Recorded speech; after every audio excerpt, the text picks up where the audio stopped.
Do you like Shota thighs? Do you like OP reincarnated main characters? Do you like massive amounts of cute waifus that all get ignored because the main character is too obsessed with one thing? Well, do I have a show for you? Reincarnated as the Seventh Prince is what you get whenever the planning team behind an anime just leans in on a fetish. Yes. Shota thighs. Based on a light novel that was later turned into a manga, it's obvious the planning team is leaning heavily on the manga for that Shotacon bait. So much so that every other shot of this show literally has to pan up from his legs. But at its core, this show is a power fantasy series, relying heavily on the aspect of doing insanely overpowered things while everybody kind of reacts to it. All packaged into a show that has honestly way too much style and animation that it makes me cry deep inside whenever my favorite show doesn't get as much attention.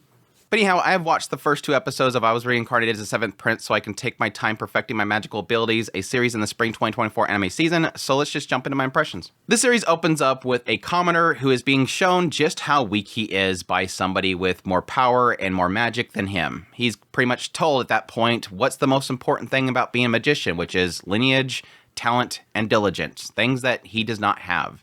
And so the guy torches the main character, and as the main character is dying and he's burning alive, he's going, "Oh my gosh, I wish I could use this magic. It's so beautiful. It hurts, but it's so beautiful. I wish I could learn how to use this magic." And he gets that wish granted because he's reincarnated seemingly into the same world because they kind of mention this one sorcerer of the past. But yeah, he's reincarnated in the same world, and he is this infant that immediately is able to blast a hole right into the wall. And yeah, at that point, he just spends his entire life knowing that he can now use magic really well to focus on learning every single magic and technique and ability of the world itself. Despite the fact that like his swords trainer wants him to learn how to be a swordsman and etiquette trainer, all those kind of people are trying to pull in different directions. He just wants to get alone so he can read books. There is a little bit of emphasis on the idea about who will actually ascend the throne. And many people believe that Lloyd's not going to because he's the Seventh Prince. Even the Second Prince seems like he's the most apt to being the one that'll actually ascend the throne. But there are some people that see that, yes, Lloyd is extremely talented and he's a genius. Because, yes, he had his memories of his previous life. He was able to talk really early. He was just doing nothing but reading spell books. And, yeah, he wouldn't even breastfeed. So he's a gentleman. But, yeah, this all leads to him eventually hearing some rumors about this demon being sealed in the basement. He goes down there, releases the seal because he's OP. He beats the demon because he's OP, and then he makes the demon his familiar because he's so OP. Eventually, he goes into making the demon in his hand so that the demon can speak with him so that he can do like double casting and then shortening incantations and then merging spells and blasting like an entire hole in the sky. Like he deletes the sky because he's that OP. He then hears about some adventurers that went into some dungeons, so he decides to make a clone of himself and run off to try to do a dungeon. He runs into Tao, who is a martial artist that utilizes ki, and so he wants to learn how to use ki, or at least breathing, in order to utilize ki, thinking that he could possibly utilize both of those as like 2 separate mana pools. So yeah, that's the Reincarnated as the Seventh Prince in a nutshell. My thoughts on the series so far. I'm extremely mixed. I don't like so much about this show, but at the same time, there's so much potential, and I like the style and everything. Let's get into the visuals first. Let's just get the visuals out of the way. Visually, the show looks way too good for what it is. Let's not beat around the bush. This is, unless it does something eventually, this is a typical Reincarnated to be OP. That's what it is. It's on the box. It's everything. We know what this is. I mean, this title is literally the summary of half of anime out right now. It's not doing anything new. But it visually looks so freaking good, it's not even funny. And I hate that. The colors and the style just absolutely pops out from the screen. I love the designs of the ladies of this show. The waifus are just everywhere. Yeah, and the Shotacons are probably going to really like how Lloyd looks. Visually, it looks good, though. Animation is crazy. It has some insanely good animation pieces, like especially Tao. Like her first appearance was like, holy crap, this is so freaking cool. It's got some crazy music in the background, which the music overall is kind of off and on whenever it's kind of like, okay, that's a bit too much. It's a little bit unfitting of the scene. It doesn't really fit the style, but whatever. It's got some bumping music every now and then. But yeah. Visually, it looks too freaking good. And like I said, it's mostly in like color and the style that just absolutely pops. But putting that aside, let's get into the story of Reincarnated as Seventh Breath. It's not really doing anything. Like, overall, the story, I have not seen anything that has at all jumped out at me. It's just, like I said before, it's a guy that's extremely weak. He's obsessed with this one thing. He gets that opportunity in his new life, and he focuses on it. And that kind of goes into sort of my first difficulty that I'm having with the show, is typically with these reincarnated stories, they have focus. And maybe it's just because it's the first 2 episodes, I haven't seen a focus yet. Well, there's a focus, obviously. A focus outside of that initial introduction, which is that he's obsessed with just learning everything and utilizing everything. So that seems to be like literally the entire runtime is just, I want to learn the next spell. Oh, that new spell. And I would be fine with that. And honestly, I would be fine with that. But this show kind of falls into a fault that I think a lot of shows run into, where they're so focused on that one thing, but that one thing has no thought put into it. It's creative in the idea that it constantly has things shifting and he's doing different things with his OP abilities, but it always comes down to, well, I just did that. It's never a creative process that we're going through with the characters themselves. There's never a mechanic that's being put into play. There's no rules being put and set in place. It's just literally, oh, I need to have 2 mouths. Well, I just put Grim inside my hand. I did that. Okay, now we're going to double. Oh, I figured out how to talk through my hand.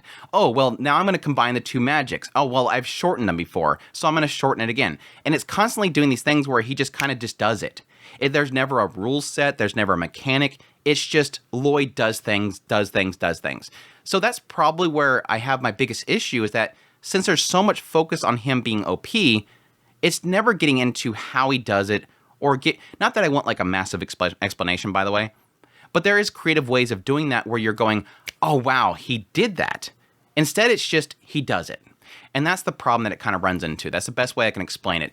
Now, with the whole thing with Tao, that's probably the first time that it's been decently creative in the idea of, oh, well, yeah, that makes sense. If there's a mana pool and these people utilize this key, yeah, technically he could have 2 different mana pools if he figures it out.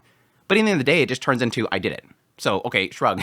Like, he's sitting there talking to Tao, and he's literally breathing. I'm like, oh, he's going to master it already. All right, here we go. He's going to get that ability because he's OP. So it just has this kind of major focus of the show, and it doesn't really do much outside of that. Yes, there's discussions here and there about the kingdom itself, who's going to ascend the throne. It's obvious since he's the main character, he's not going to be interested in that, so that's not even a thing that's even in my mind. But at least it does show how people do look at Lloyd as being somebody that is very talented, and yes, the possible future of the kingdom itself with like his brother Albert and the possibility that he could ascend the throne, and the fact that he does technically see Lloyd as being extremely talented and wanting to kind of support him. Now let's get into one of my biggest issues that I have with the show, and this is going to be extremely divisive. This is going to be the area where it's completely subjective. I'm not claiming that this is how it is. It's just for me personally. The comedy's not working for me. Unfortunately, the comedy itself just does not work for me. The best way that I could explain the comedy in this series is it's mostly reactionary comedy. In the idea that everybody is reacting with heightened expressions as to whatever Lloyd does. If he does something, somebody reacts, and that's the funny, is because they're shocked by what Lloyd does. And I've never really cared for that type of stuff. That's why I didn't really care much for Pupil the Wise Man or something like that, that show, where like it felt like the most of the first episodes was just nothing but people going Sugoi at explosions that are caused. But it's more so not working for me because it's very much so screaming. It's a lot of screaming. Grim absolutely grates my ears, especially getting into the second episode. Grim just absolutely screaming at the top of their lungs constantly. I was like, please stop. Even Tao later on, her screaming. I cannot take screaming comedy. Screaming reaction comedy bugs the fire out of me, and there is way too much of that. But again, that's subjective. That's just me. That is just my opinion. It doesn't work for me.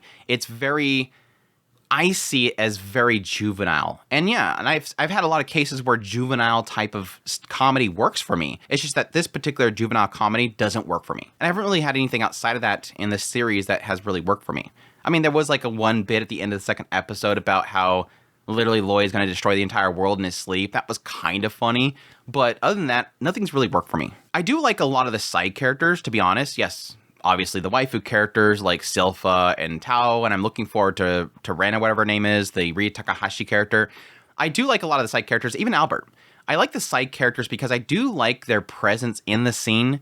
Because, yes, like I mentioned earlier, I don't really find Lloyd alone that interesting. He's just way too girly, he's kind of creepy, and he's obsessed with this one thing. I just don't care for it. I do like whenever you have somebody like Silpha in the scene and they're doing their little sparring match and she's trying to keep him in check. You have Tao showing up later on and she's obviously doki doki over him, and we're presenting that idea of the key itself. And then, yes, even with Albert and the idea of him being present and seeing the potential in Lloyd himself. It seems like whenever there is other characters present besides Grimm, which like I said before, Grimm works sometimes, but Grimm doesn't in other times because Grimm's typically going to be the screaming reaction type of stuff. But I think characters present with Lloyd helps because they offset his obsession that just kind of gets too one note for me. So I'm actually kind of hopeful for the future episodes that we can kind of keep people in presence with him and keep the comedy going. I just don't like Lloyd. Lloyd creeps the hell out of me, and I'm sorry, I'm just not a Shota person, and this is obviously going for the Shota cons. If you like Shota, that's what Lloyd is. He's super cutesy, and it's kind of weird story-wise. Now, granted, we don't get a full context as to Lloyd before he dies. He was just this guy that looked like a weakling that gets torched, and then he gets, oh my gosh, I want the magic. But then he gets reincarnated as Lloyd, and then suddenly he just turns into a girl, even though he's a boy in this world. He acts very feminine. And I guess, again, it's really kind of leaning heavily into the Shotokan thing. And I wouldn't mind it so much for style, but it just seems like, again, the animators and the studio really badly want you to look at it. And they're constantly showing it to you. I mean, it's like everything else that you would have like a fetish. It's like if you like it, I guess it's showing it to you all the time, you're going to be okay with it. And it's not that I'm offended by the Shotokan thing. It's just that I don't care for that. And so when they keep showing it to you every 2 frames, it's like, I get it. His thighs are really thick and they're really shiny. Move on. And yes, on the opposite end, when you have other characters like Tao showing up, I'm all for those thighs. But again, it's just not my thing, so I'm not going to be for it. And again, like I said earlier, it seems like they're like really leaning in on Lloyd just acting very cutesy and girly, and it just doesn't make sense to his voice and the character that he once was. It seems like he just got reincarnated and suddenly he just turned into a girl even though he's a boy. I don't know, maybe there's a story reason for that. We'll see. Maybe there's a story reason for it. But yeah, overall, I want to like the show. At the same time, I am really struggling with it. It looks visually really good, besides Lloyd. It looks visually really good. The colors pop. The animation does some crazy stuff now and then. I don't care for the reincarnated OP character, and I wish they would do something that was more interesting with the mechanics. I do like that they're keeping the character doing different things, rather than focusing on, I can just blow up this one thing over and over again. It's actually trying to shift it around to having him use different types of mechanics, which hopefully get more thought put into them than them just being, I did it. That something more to it than just, I did it. That all said, we'll see where it goes from here. It's got enough here that I'm going to continue watching it. I'm going to have to get over my issues with the Shota thighs. The Shota thighs. Anyways, that's my thoughts on this series so far. I hope you guys enjoyed this video. As always, if you did, make sure that like button down below, comment. Let me know if you get the series so far. You're going to be checking it out. Additionally, if you're new to the channel, make sure that subscribe button to get my content. I do news, reviews, first impressions, top list. If it's anime, it's pretty much here. Additionally, if you like this content and you want to support the channel more, I have a Patreon link, tips link, super links, membership button down below. Greatly appreciate what it does, and y'all take care.